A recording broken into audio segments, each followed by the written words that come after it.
Vorrei poterti spiegare cos'è la paura di venire trascinata per i capelli in mezzo alla strada, rischiando di essere fucilata alla testa o peggio, il terrore che quella sorte tocchi a chi ami.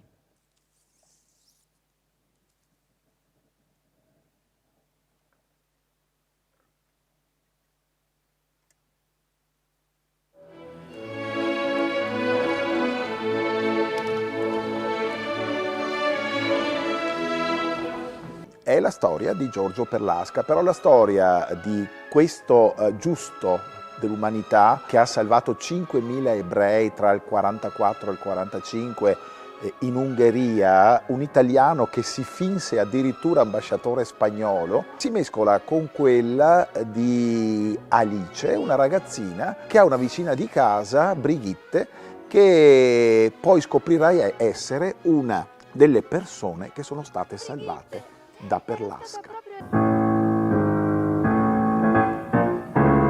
Era il 19 marzo 1944. Da allora la nostra vita cambiò.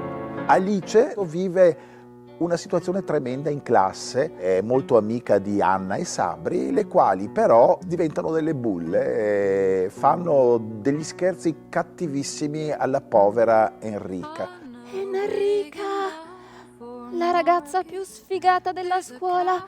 Alla fine però la storia che Brigitte le racconta di tutto quello che lei ha subito durante la persecuzione nazista verso gli ebrei lo mescola con i fatti della sua vita e quindi Alice prende coscienza e decide di non essere indifferente, ma di prendere posizione.